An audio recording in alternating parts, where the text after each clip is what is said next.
So I'm going to try to offer a few remarks to frame the day and give a little context for the arc of the day. And I want to start with a strong assumption, which is that no one has as their goal that there be poor quality teaching at Harvard.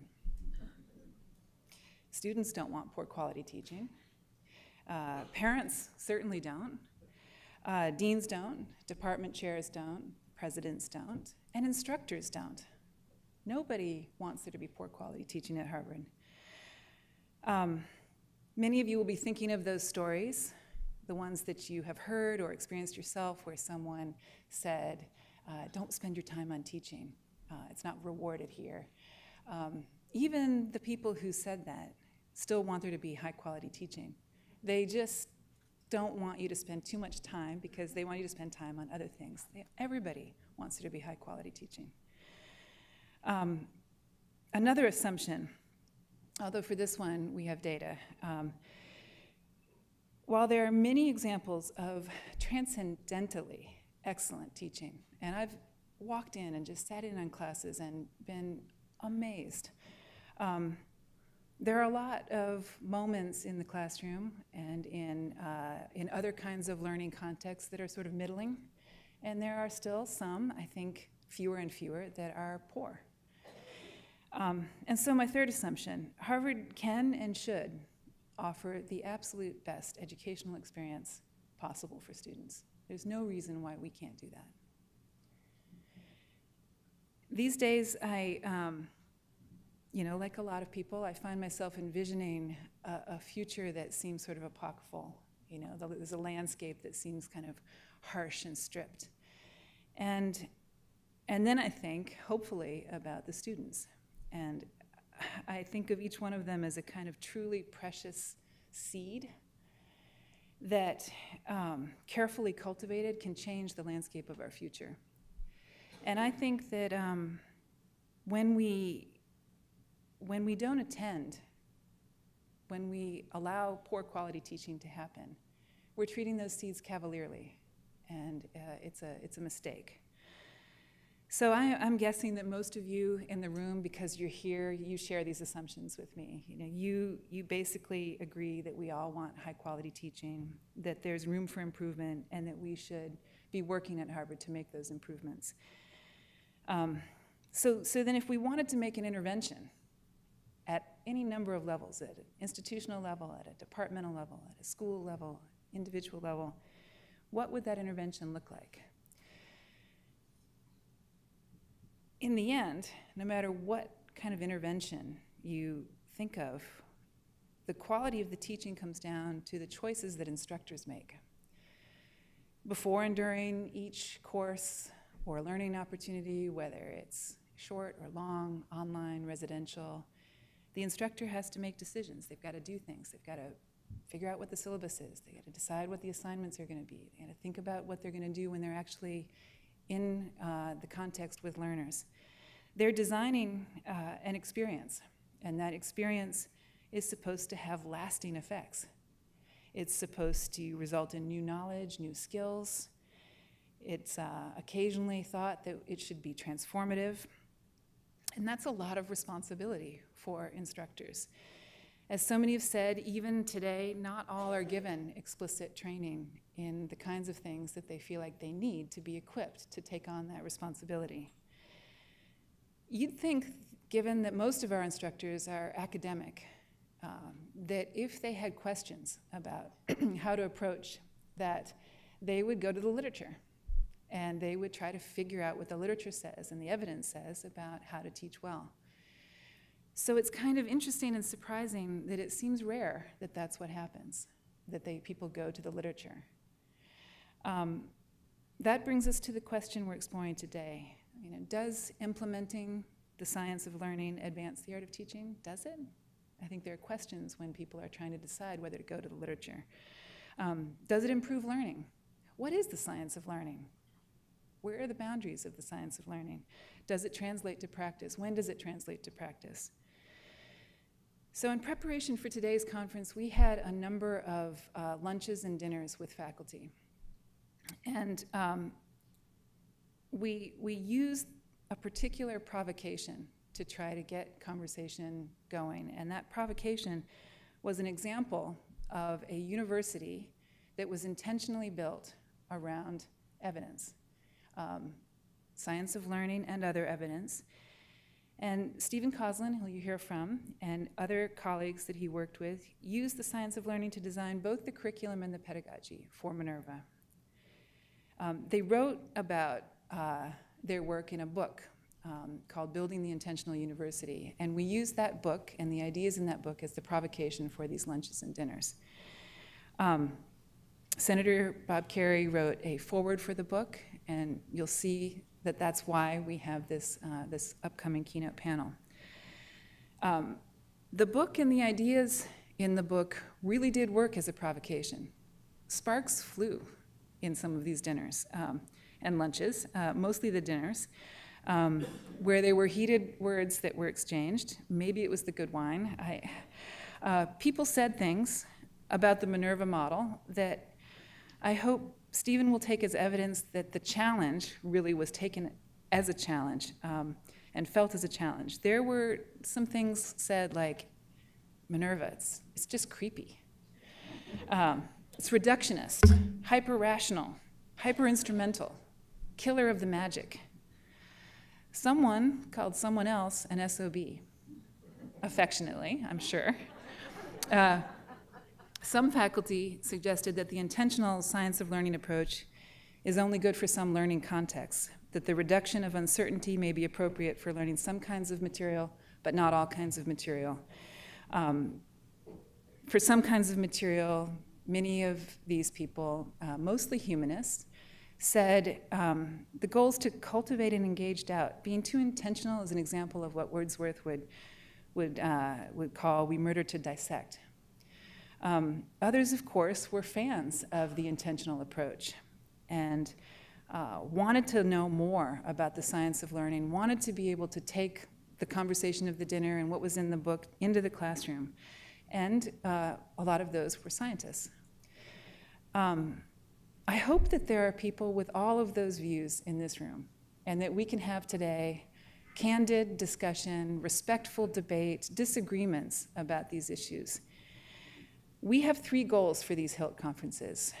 One is to promote dialogue. And I mean real dialogue, you know?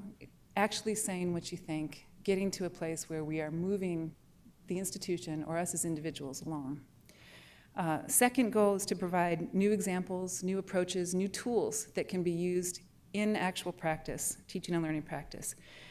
And the third is to extend the network of Harvard students, faculty, academic professional staff, for you all to meet one another. And we hope that you will take the time to meet people who are different from you in their role, in their school, in their discipline, and talk with them about teaching and learning. The plenary is meant to be the jumping off point. Following the plenary session, rather than having a Q&A here, where my observation, probably yours, is that you hear from some people who feel empowered to get up and grab the microphone. We're instead going to have these series of sessions of unpacking the plenary and being able to be in a more candid discussion with Stephen Coslin, Senator Kerrey, one with some amazing faculty around faculty issues, and then with students from their perspectives. And you'll see in the program that there are some more descriptors of those. Those are meant to be candid, they're not going to be taped. We want this to be an open discussion that you have. The second breakout sessions are meant to be implementation workshops, to really be more concrete and more workshop focused. So to take some of the ideas and think of them implemented in a series of ways. Finally, in the lunch plenary, we come back as a community and look backward and forward with people who have responsibility for the next phase of this work. Provost Garber, new Vice Provost for Advances in Learning, Bharat Anand, and moderated by Dustin Tingley. And as you are thinking about that forward-looking, backward-looking, forward-looking, what do we want to know for this conversation with them about pivoting to what the next era is, you can send your questions ahead of time or at any time during the day to this poll everywhere. And I think there's cards on the table that has this information there too. So I'm going to kind of pivot for a moment.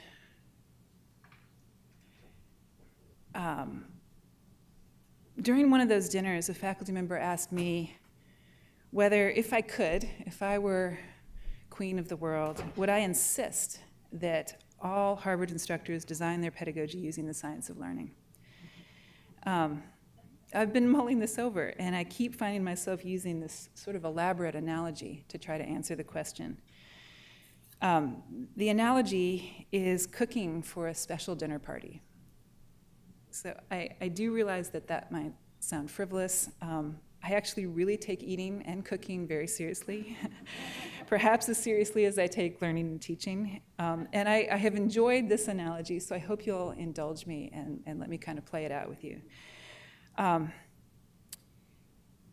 So imagine you're hosting a dinner party and you want to ensure that the food is high quality, that it's a great experience, that it's memorable, that it stands the test of time, that people might even take things from that experience and use it in other ways. It could, for example, be a 50th birthday party, which I just had last weekend.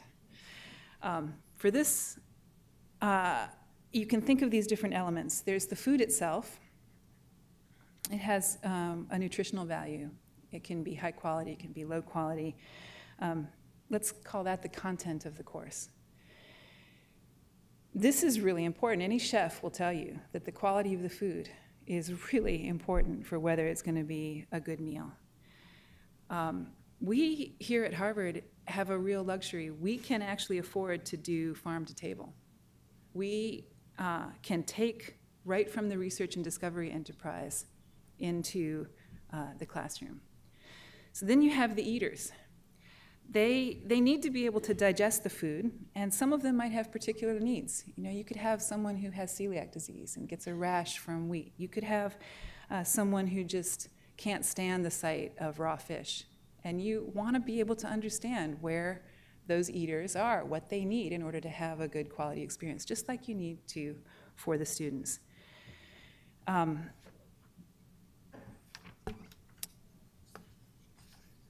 Then there's the surround, the context, the table setting, and that can also have a big impact on the experience. If you can't hear, for example, as sometimes we hear that people can't in our classrooms because the audio isn't quite right, you can't have a good experience, and the experience will definitely disappoint. And now we get to the cooking. So let me ask you a question. How many of you like to cook? Yeah. For those of you who cook, whether you like to or not, raise your hand if you prefer the kind of baking version of cooking, you know, a recipe. Okay, now raise your hand if you prefer the kind of throw in a spice, figure something out, more resourceful. So it's about half and half. And I wonder if there's some correlation with how you think about your learning or you think about your teaching.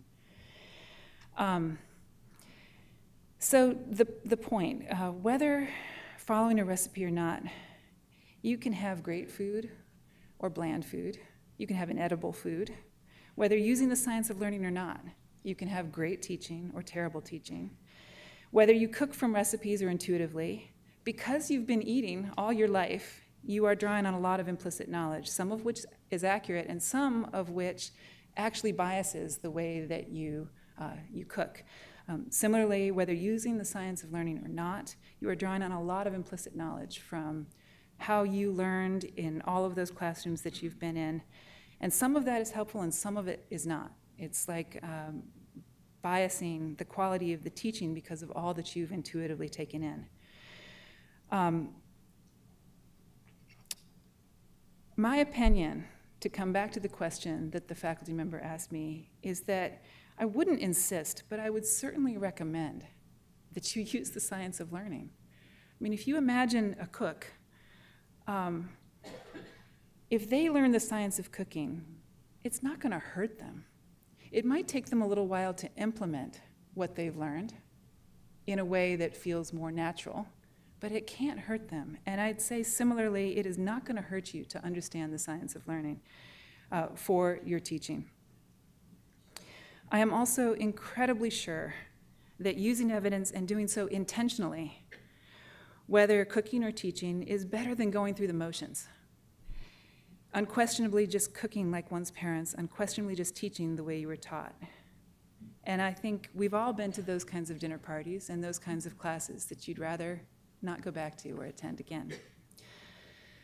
So finally, before I introduce the plenary, I want to come back to that earlier question about what is the science of learning.